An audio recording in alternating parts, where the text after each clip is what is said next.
there, bananas! It's me, Mako, and today we have a special topic, something new. It's about the implementation of the triple banner for Genshin Impact.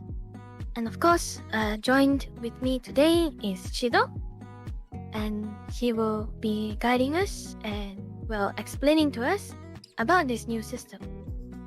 So, without further ado, thanks for joining us, Shido. Please, explain to us or guide us in what is this triple banner. Hi Mako, thank you for inviting me for HanaBana episode 5. So, regarding this triple banner implementation, which Mihoyo just announced it today in the live stream, which will be also called as Chronicled Wish. So, how does this banner works? So this banner works kind of in a similar way to our current weapon banner, but much more simplified. So example, as we know that in this current new banner, we have characters and weapon.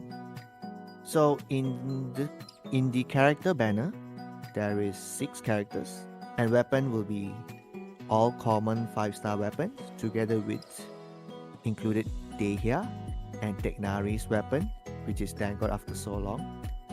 So they have this is called Chronicle Path, which is 1/1. So basically it's like a 50-50 where you win or lose. So for characters, right? A great example in that character, they have Eula, Mona, Albedo, Klee, Diluc, and Jin. So example, I draw that banner, I got Jin, but I selected Klee. So my next character is guaranteed Klee. The same way it works for the weapon banner itself, where I choose Deha's weapon, but when I draw, I got Skyward Atlas, so my next is Deha weapon. So it's just like very straightforward. It's like a 50-50, but the guaranteed is to a specific to what you choose to get. Naruhodo, I understand. So that's interesting. Because usually the epitome banner, you need to, fail twice. And that was a nightmare to me and every other players out there. But I'm happy that this time, instead of failing twice, we just need to fail once, which is very fair. I'm really looking forward to getting Lea's weapon because I really waited a long time, patiently trying to get her weapon. But that's the only thing I missed when her first banner came out. So if I understand this correctly, just to mention again, I believe all I have to do is to either pass the 50-50, which means I'll get what I wanted, or if I fail, immediately the next will be guaranteed. It's kind of like the how do I say it? The common normal character banner for the 5-star, but without the epitome, because I understand the epitome because it's like many characters, right? And event banner is like the only one character. So I guess this is a good thing, no? Yes, Marco, I do agree. Actually, this is a very good implementation because let's be fair. When new players comes in, if you want to wait for a particular character, example like you want to get Eula, it's going to take a very long time to get the character. So at least this banner speeds up that process. So at least because like this banner is very straightforward. You win or lose. You lose is you get a random 5-star from that banner. When you win it, you'll get what you want. Simple as that. Yeah. I mean, I think it's really fair. I mean, I feel this is a progress in the side of my complaint in survey to Mihoyo, and I've always included the weapon banner as a very unfair, or I guess not very confident banner to draw versus the character banner, because the character banner, if you fail, at least you know the next is gonna be your desired 5-star character. The weapon banner, the one we have now, is more like if you fail, you may fail again before you get what you wanted, which is really, really bad. You know, and I think a lot of people are even using reverse psychology, like don't choose the weapon you want, choose the other weapon, so that when you fail, you get the weapon you want. And a lot of people fell for that. You know, I know a friend or two that actually was, pretty much heartbroken. All the saved Primo Gems wasted because he followed such strategy. But right now, you see, we don't have to do all these hocus pocus. We can just go straight to the point. Either we fail, or we just get it at the next success. You know, so I think that is fair. That is really good for Mioyo. Really, really good. Yeah, another question that came to me. What about the PT system though? Like, the current character banner has 90 PT, and the current weapon banner has 80 PT. Like, you know, the hard PT. So what about this banner? Any idea? Alright, that's the thing, Marco. This question is a bit tricky due to given that according to official announcement, they put that is 90 PT. So that I'm not sure are they referring to both character and weapon or just character, because currently they just announced it and they just give like a very general information. So this will be best to wait for once version 4.5 drops and we'll get more info on that. Yeah, I guess everything is pretty limited because of the live stream earlier today. But yeah, like you say, let's wait and see what happens. But so far so good. So far so good. So Shido, I guess it's time to move to our next topic. I mean, we have done topic 1. I think it's quite straightforward, and I really can understand how it works now. Confidently. So topic 2. It's again about a comment on Reddit or anywhere where we find interesting, and yeah, we want to discuss about that. So the comment for this episode is this person, and this person needs a help with Ganyu, and this person asked. So I'm trying to figure out which stats are better for Ganyu right now. If I give her Aqua Simulacra, she has 2,338 attack, 61% I guess crit rate, and 295% crit damage. He didn't say that, but I think that's what he or she meant.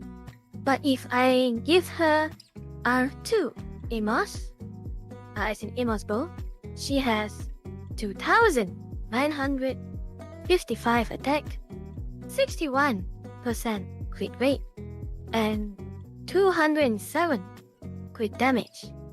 Which is better?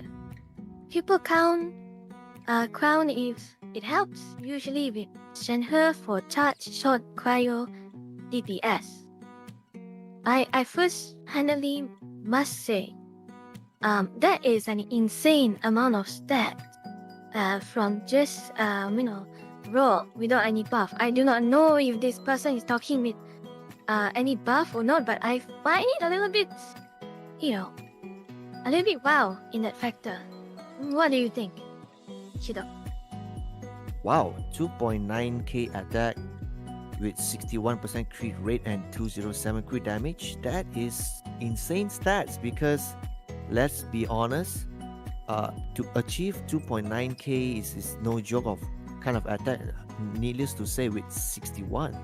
I mean, I'm pretty sure that his artifact rolls with crit rates are going to be like high rolls in a few pieces, together with crit damage and maybe a few pieces of 20% attack-ish to achieve that. I mean, it's like, wow, it's like you might have burned a lot of racines for that. It's no joke. It's no joke. But to be fair, because this person does not mention which artifact he's using, so I would be guessing there might be 3 scenarios. Scenario 1 is like you have 2 pyros in your team to give you that extra juice of attack, and scenario number 2 is going to be like food buff, right? Food buff, right? To give you that kind of a kick, that kind of a oof to get 2.9, and finally number 3, which is 2-piece attack. 18 plus 18 equals 36% of attack. So these are the three 18 plus 8. possibilities. Yeah. But I guess I'm not sure. Maybe it's a 18 plus 18 with that 36% crit. 36% attack. Sorry. Set because you see, we have a video that I would put it here in this link area, the I guess the description, which you can take a look. I guess in our sense, I would bravely say the best Ganyu build because it's all rounded. The Ganyu that we have tested on, for hours, yeah, because we find that making Ganyu going heavy on just the EM and not much on her attack or crit damage kind of limits her to must have a pyro influencer of some sorts. But then, if you want to use the Ganyu, it's very limited and it's a 5-star. We don't limit the character's potential. You want to enjoy your Ganyu, like you're very, I guess, adaptive in any scenario. So I guess if you're interested, please click on the link of a previous short video of a build for Ganyu, and I can assure you, it's the best. It's the best so far. With whatever stats there is, if you can reach the stats even higher than the stats, you got the even greater Ganyu. That's what I want to say. The all-rounder Ganyu will be much more functionable, especially in co-op, because if you are like EM and if you don't have a pyro, it's going to be a problem. You'll see drop in damage. So I totally agree on that.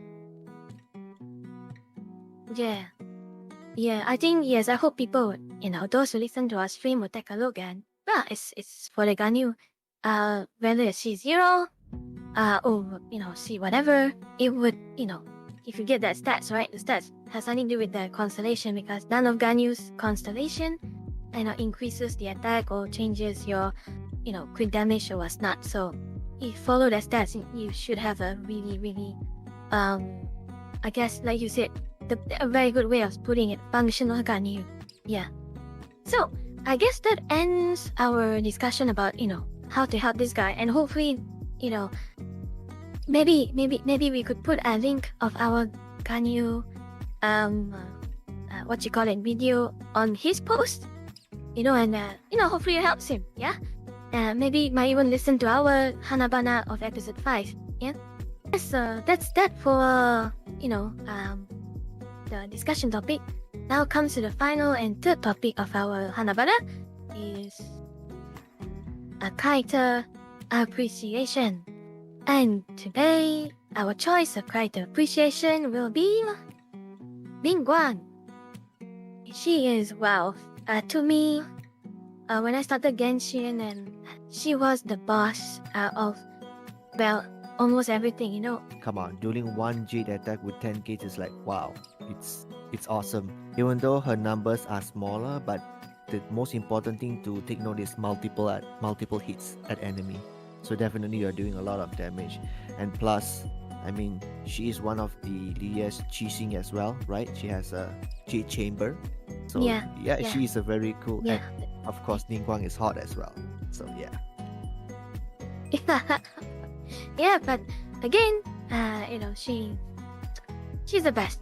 4-star, I would have to say. If you got Tengi Constellation on this character, when you have already, but it's lying around doing nothing, level her up, and I promise you have no regrets. I'm not a Ningguang simp. I'm just saying, that's she's great. You really want to try her, especially if you have a Chongli in your party.